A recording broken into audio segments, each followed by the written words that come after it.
po co powstał film Dzieci Kukurydzy z 2020? A no bo ktoś stwierdził, okej, no rzeczywiście, ta produkcja już ma kilkanaście części, więc przydałby się tak zwany reboot, czyli zaczniemy od nowa, napiszemy scenariusz od nowa, na początku, wiadomo, historia Stephena Kinga i tak dalej, ale musimy zacząć. I to było dobre. To było rzeczywiście bardzo dobre posunięcie, bo podoba mi się to. Naprawdę podoba mi się to, że ktoś stwierdził, tamta seria się już zjadła, przejadła. I oczywiście, że tak powiem, w oryginalnej serii mamy 11 produkcji. W oryginalnej serii mamy 11 produkcji, plus jeszcze potem była ta z 2009. Będzie mówiona jak najbardziej już niedługo, ale tamta seria się już zjadła, już się skończyła i rzeczywiście nie było nic ciekawego, nie można było już nic ciekawego rzeczywiście wymyśleć w takim aspekcie i stwierdzono, że dobra, lecimy od nowa. Za reżyserię, tutaj muszę sobie oczywiście włączyć IMDb, bo to jest jak najbardziej strona, którą się posługuje. Odpowiedzialny był Kurt Wimmer, czy tam Wimmer, to już w zależności od tego. I kiedy przeczytałem to właśnie, to mówię, ja tego kolesia skądś znam, ja go rzeczywiście skądś kojarzę. No i potem sprawdziłem sobie, czym się Gentleman do tej pory zajmował. No i ma w swoim dorobku takie filmy, jak był sobie Twardzi, Equilibrium, Ultraviolet, jak to woli, i teraz właśnie Dzieci Kukurydzy, a w tym momencie nadchodzący jego projekt to Solara, ale facet nie tylko zajmuje się, nie tylko zajmuje się reżyserią, ale również i scenariuszami, bo tak popatrzyłem na to, co on ma w dorobku, no to oczywiście ma m.in. w dorobku Kulę, świetny film z Dustinem Hoffmanem, Sharon Stone i Samuelem Lee Jacksonem, między innymi oczywiście, Afera Thomasa Crowna z Piersem Brosnanem, Equilibrium rzeczony, Rekrut, Ultraviolet, Prawo Zemsty, Salt, Pamięć Absolutna, Point Break, no oczywiście Dzieci Kukurydzy, Niezniszczalni 4, słabiutko, ale jest jeszcze Pszczelarz z Jasonem Stathamem, więc rzeczywiście to nie jest żadne nowum. On miał troszeczkę przerwy, bo tutaj mam oczywiście ciekawostki z IMDb i jest to pierwszy film Kurta Wimmera od czasu Ultraviolet, czyli z 2006 roku, a no co tu dużo mówić, jak najbardziej Dzieci Kukurydzy to z 2020, czyli 14 lat miał przerwy, ponieważ okazało się, że były różnice twórcze z kierownictwem studia filmowego, no i nie mógł się dogadać z jednym, drugim, trzecim projektem i rzeczywiście tak to wyglądało. No widać, że teraz już poprawiło. Film dostał budżetu $10 milionów, więc całkiem rzeczywiście przyzwoicie jak na takiego rodzaju horror, bo to pamiętaj, nie jest nawet horror klasy B ani C, tylko gdzieś tam w okolicach pewnie literki ły się może zakręcić, ale fabuła. Zasadność jest ta sama, tak? No troszeczkę zmieniono nazwę, nie ma w tym momencie, jest inne miasto, jest Rylance, tak? Rylestone nawet, jest taka miejscowość, ale ta sama zasadność. Dzieciaki jadą z koksem, dzieciaki po prostu rozporządzają rodzicami i tak dalej, i tak dalej. I pierwsze 15-20 minut oglądałem z wypiekami na twarzy. Mówię, ja cię kręcę, ale to jest kino. To jest po prostu coś pięknego. Rzeczywiście, tak to jest zbudowane, tak to jest wszystko poprowadzone, że ma ręce i nogi. I to było coś rzeczywiście bardzo interesującego, bo zaczynamy z wysokiego C, jak wiesz, jak u Alfreda Hitchcocka. Najpierw masz trzęsienie ziemi, a później dopiero napięcie rośnie jeszcze bardziej. I rzeczywiście tak jest, bo na początku jeden z chłopaków wchodzi do sierocińca, tak, no i tam rzeczywiście robi swoje. Szeryf stwierdza, ok, będzie dobrze, użyjemy gazu, dzięki któremu usypiamy zwierzęta i będzie fajnie. No niestety nie, bo rzeczywiście przedawkowują ten gaz i wszystkie dzieciaki, poza jedną dziewczynką, umierają. No i rzeczywiście jest grubo, więc jest dosyć zawodowo, jest dosyć poważny, a potem to już wiadomo jaki jest i rzeczywiście. Tutaj mam oczywiście ściągawkę i będę się nią posługiwał, ale podobał mi się punkt wyjścia, wiesz, rzeczywiście, że troszeczkę zmienili, nie bardzo, ale w porządku i nagle przychodzi mniej więcej 30 minuta i tak patrzę na zegarek i mam odnotowane tutaj 30 minut brzmi jak wieczność.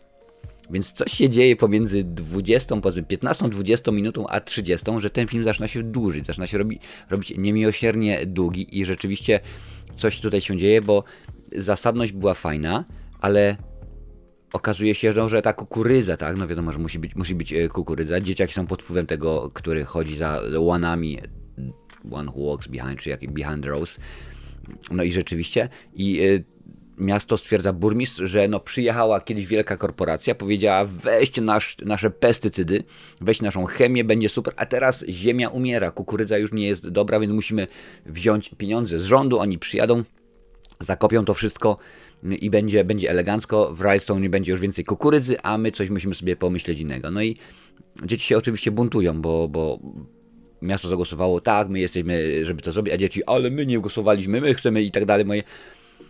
I tak sobie pomyślałem od razu, mówię, ale to się idealnie, no niestety, a domyślam się, że niestety, nie jest to jeden z tych materiałów, gdzie co autor miał na myśli. Wpisuje się idealnie w tą całą pomarańczową, badziewną rewolucję, czy jak tam się to, wiesz, te dzieciaki, co się przyklejają do ulicy i karetka do szpitala nie może przyjechać, albo co stwierdzają, że pójdą do salonu Tesli, obleją auto pomarańczową farbą, bo on jest zły dla środowiska, gorzej niż diesel i tak dalej, i tak dalej.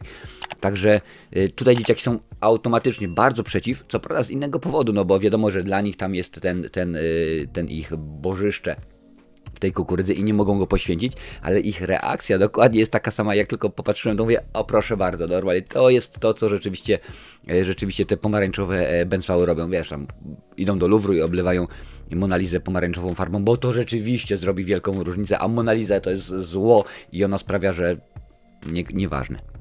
Ale tak było na początku. Tutaj oczywiście to chodzi głównie o GMO i całe to, bo jest to napomniane, a w Ameryce wiadomo, że GMO stosowane jest na porządku dziennym. Nie bez kozery jest to jeden z najbardziej otyłych narodowości, ludzi na świecie, no ale to już inszość i to jest pewnie materiał gadania na cokolwiek innego, ale właśnie od tej 30 minuty zaczyna się schyłek tego filmu, bo to, co było ciekawe do pewnego momentu, co było rzeczywiście zabawne, nawet w pewnym momencie może nie straszne, ale miało dobry klimat, nagle robi się głupie, debilne, nudne, przewidywalne i tak nielogiczne, że to jest delikatnie nieporozumienie. Słuchaj, sytuacja jest taka, bo mamy dzieciaki, mówiąc dzieciaki mam na myśli powiedzmy dzieci w wieku tam powiedzmy 7-14 lat, mamy młodzież, tam powiedzmy 17, już 18 niedługo, no i mamy oczywiście starych, mamy 3 takie grupy, 3 takie kasty, można byłoby rzec. Więc dzieciaki oczywiście są pod wpływem tego, który chodzi za łanami, młodzież jest ogarnięta, a starzy nie, totalnie w ogóle kukurydza zła, musimy ją zniszczyć, no więc automatycznie oni stają się celem dla dzieciaków, tak to wiemy, więc kiedy jedna z bohaterek, z młodzieży stwierdza, ok, my musimy coś zrobić. Nie może być tak, że tu będziemy w tę albo w tę. Jest reporterka niedaleko, jakaś tam powiedzmy, wiesz, lokalna Karolina Korwin-Piotrowska, ona się tym zajmie, bo ona rzeczywiście jest zainteresowana.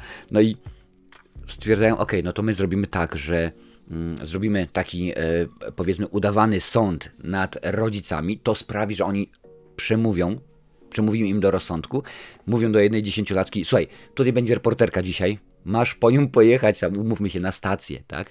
I rzeczywiście, a my o 10, o 22 oczywiście spotykamy się w ratuszy, będzie super, wszystko w porządku. Po czym okazuje się, że reporterki nie ma. Nie przyjechała. Czy nie przyjechała, czy po prostu, że tak powiem, odłożyła łyżkę. To już jest inszość. Dzieciaki w międzyczasie wzięły całe miasto, wszystkich rodziców sobie, wszystkich spętały, opętały, związały, nie ma. No po prostu jest źle i jest bardzo źle. Jest po prostu bardzo, przychodzą, okazuje się, że no ojciec jednego z chłopaków, który rzeczywiście ojciec jest kawał wrednej mędy, no wisi, koń tam jest oczywiście, oni próbują mu pomóc, ale wystarczyło po prostu wziąć tego konia 2-3 kroki do tyłu, no i w tym momencie ładnie ta lina opada na ziemię i nie ma problemu. A oni próbują go, ta zła dziewczynka bierze te biedne zwierzę, zamiast 3 kroki do tyłu, to bierze 3 kroki do przodu, ojciec, no głupio jest, naprawdę jest beznadziejnie. Rodzice, którzy no rzeczywiście na początku wydaje się być, no logicznie myślą, tak, no bo wiadomo, trzeba zapewnić dzieciom byt. No trzeba wiadomo jakoś płacić rachunki, to Rylestone, miasto się wyludnia. Mamy takie jedno fajne ujęcie, jak właśnie kamera przejeżdża przez miasto, tutaj going out of business, zamykamy firmę, tutaj ostatnie zniżki, bo wyprzedajemy, bo wynosimy się i tak dalej, więc oni myślą o tych dzieciach i w pewnym momencie po tej wypowiedzi dzieci, a my może wypowiemy się na ten temat, my nie chcemy, żeby ta kukurydza zniszczyła, nagle dostajemy rodziców 30, może 45 sekund przedstawionych jako kompletnych debili, wiesz, degeneratów, ludzi, którzy po prostu nie tylko chleją cały czas. Ojciec, no to wiemy już wcześniej, jeden z ojców jest przedstawiony jako taki, który lubi uderzyć pięścią i jest tych rzeczy bardzo, bardzo dużo i to 40 sekund tak naprawdę niweczy pierwsze, powiedzmy pół godziny, może tam 40 minut filmu i tak się zastanawiam, po co, dlaczego, za co? Przecież rzeczywiście Taki miał być sens. Tworząc to, no w tym momencie reżyser, czy tudzież scenarzysta, akurat jak najbardziej w tym przypadku jest to jedna i ta sama osoba, czyli Kurt Wimmer, daje, wiesz, daje dzieciom zapałki, a rodzice tak jakby byli polani benzyną. No po prostu daje im powód, żeby tych rodziców znienawidzić i zrobić z nimi to, co robić. Więc rzeczywiście bardzo to jest źle ukazane, ale to oczywiście nie jest jedyna sprawa. Słuchaj, mają tych wszystkich rodziców spętanych. Ja oczywiście zdradzam fabułę od A do Z, ale to akurat no, taka produkcja, że nie mogę, nie? Spętanych, wiesz, szeryf, no oczywiście, standardowo, pistolet, wszystko i tak dalej, ale oni dzieciaki, wiesz, 10-letnie dzieciaki skuli kajdankami tych wszystkich, jest w porządku, według dzieci, oni są zamknięci tam gdzieś w areszcie, no i dzieci, okej, to teraz bierzemy tego i wyciągamy go z aresztu, nie? Skuty, ojciec z kajdankami, tutaj są dzieciaki, które chcą ich złapać, tam jest właśnie ta młodzież, 4 osoby, zróbcie coś, młodzież, zróbcie coś, my nie możemy. Tutaj jest 20 dorosłych, nie mają żadnego problemu, nie są skuci ani nic. Młodzież, zróbcie coś. Rozumiesz? Ogarniasz logikę? Sam nie robi nic. Tutaj sobie jest, powiedzmy, no wiadomo, ojciec skuty kajdankami, szeryf, nie? Pastor, wszyscy nie, a oni, młodzież, zróbcie coś, bo my nie możemy nic zrobić. No jak my tutaj sobie siedzimy, normalnie my tutaj pijemy kawkę. My nie możemy nic zrobić, młodzież, zróbcie coś. Gdzie tu jest logika? No właśnie, problem jest taki, że tak mniej więcej od 30 minuty tej logiki już za bardzo nie ma. Dzieciaki postanawiają tych rodziców na przykład potraktować właśnie gazem, uspać ich, tak samo jak tamtych. No i mała ta dziewczynka zakłada maskę gazową, no wiadomo, że musi, a rodzice się duszą, nagle ujęcie mamy, wiesz, okna są. Nikomu nie przyszło do głowy, żeby te wziąć okna i otworzyć, albo, wiesz, wybić szybę. Nic, po prostu nic. W ogóle, no, totalna głupota na głupocie. To jest rzeczywiście jeszcze pewnie kilka ci rzeczy powiem, co się dzieje. No, reakcji nie ma. Coś robią tym rodzicom, no to ta młodzież, o nie podejdzie, na przykład nie da plaskacza albo coś, tylko wiesz, o nie rób tego, czemu?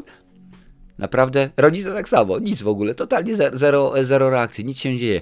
I film, który miał ciekawy pomysł, który miał gdzieś tam, powiedzmy, do którejś minuty nawet nie najgorsze wejście, staje się głupi, staje się debilny, staje się produkcją, która rzeczywiście nie ma rąk i nóg. Dzieciaki robią co chcą. No wiesz, ktoś może powiedzieć, a pewnie tak, zaskoczyły rodziców, bo we śnie. No we śnie jak najbardziej, godzina 21, no to na pewno już było we śnie, na pewno było już rzeczywiście bardzo ładnie. Co tutaj mamy jeszcze dalej? Tak, dochodzimy mniej więcej do końca, no i nasza główna bohaterka, oczywiście główna bohaterka pozytywna, nie negatywna, bo to jest rzeczywiście bardzo ważna, Lynn Williams, w tej roli Elena Kampouris, zostaje przez dzieciaki potraktowana benzyną. Bo oczywiście pozostała młodzież już nie żyje, ale tak bardzo, że cała jest zmoczona benzyną.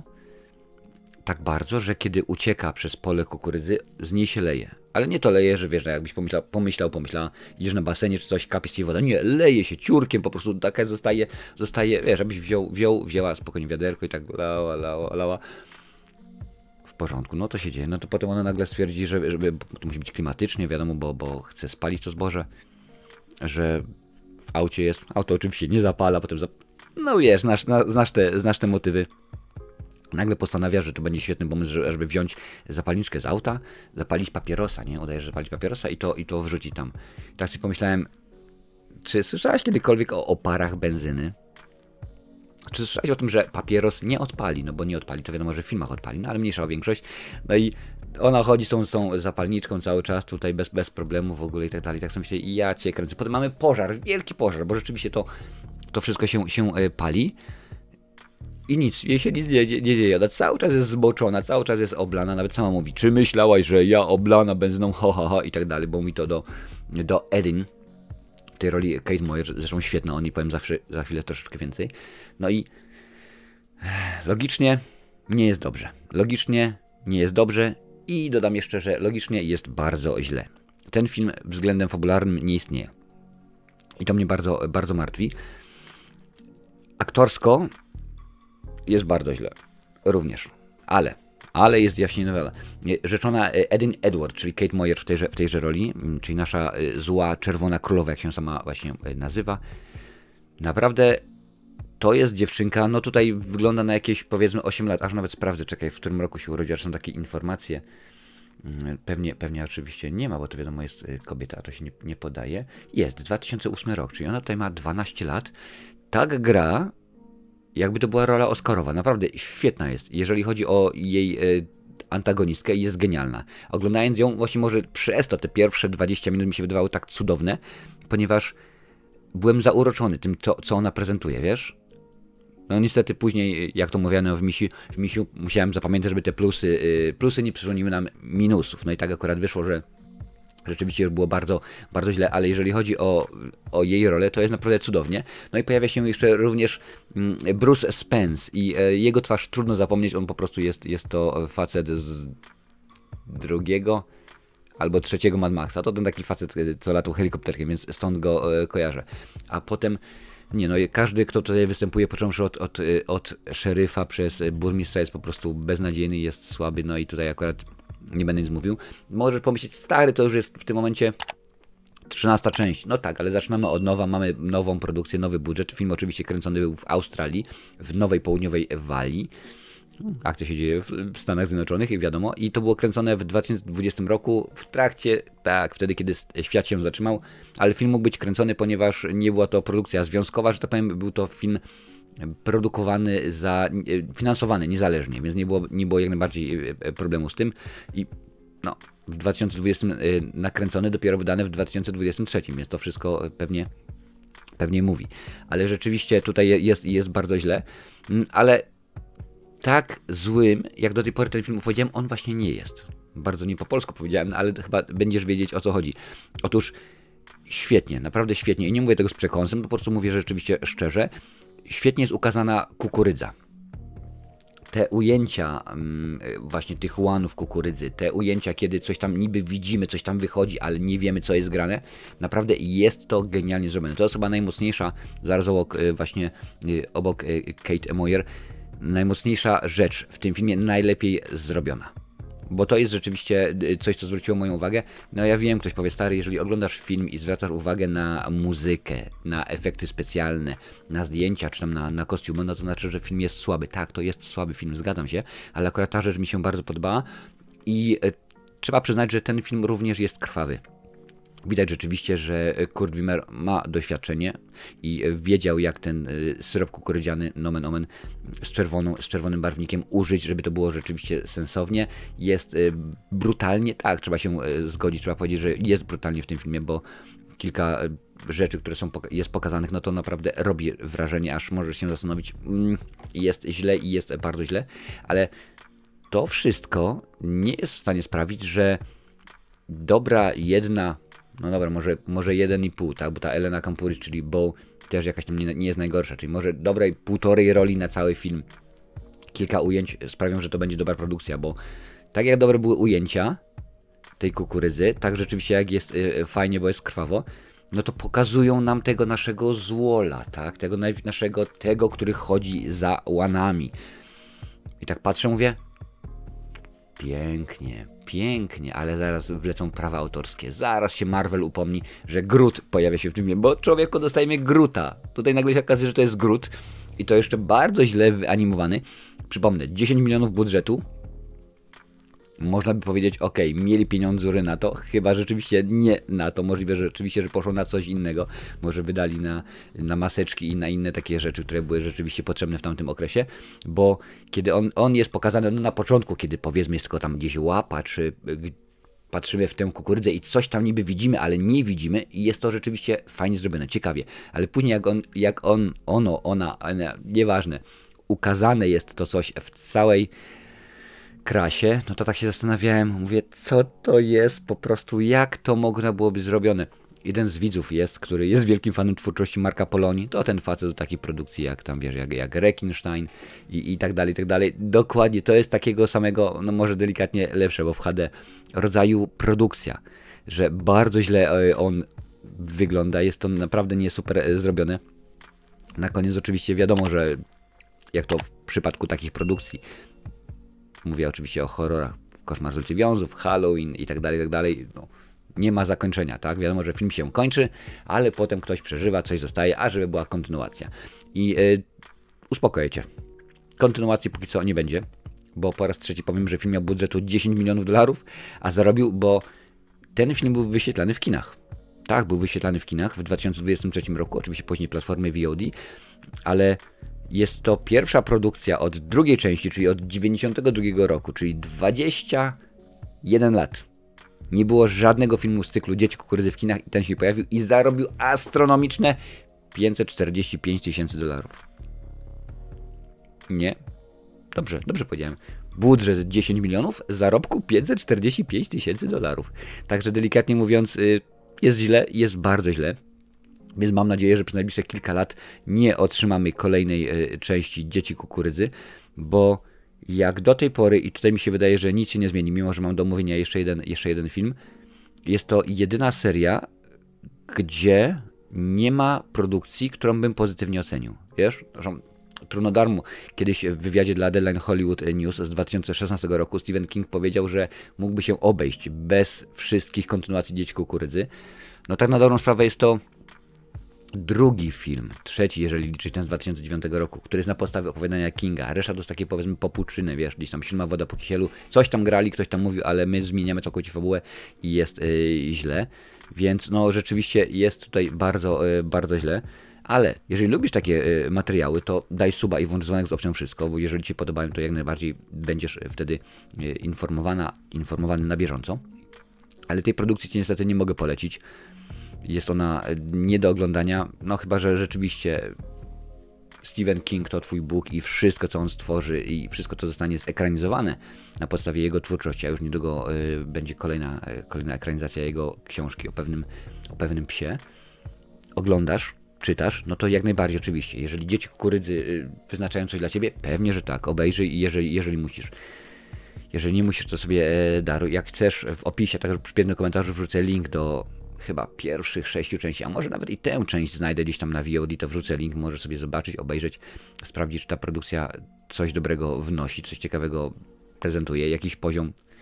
No nie ma ciekawego poziomu, nie ma dobrego poziomu, tak naprawdę nawet nagrywając ten materiał już widzisz, że mówię około 20 minut, a tylko dlatego, że bardzo byłem zawiedziony, bo te pierwsze kilka minut rozbudziły mój apetyt. Ja wiem, że nie powinienem, bo oczywiście poprzednie ileś tam części były beznadziejne, ale w końcu myślałem, że może będzie dobrze, wiesz, fajny początek, ciekawa aktorka, rzeczywiście jakiś nowy koncept, no ale po prostu potem jestem zawiedziony i dostaję takiego gniota, kaszalota, który się rzeczywiście nie daje. W ogóle w podsumowaniu napisałem, ale bzdura. Pierwsze 20 minut jest dobrze i to by było na tyle.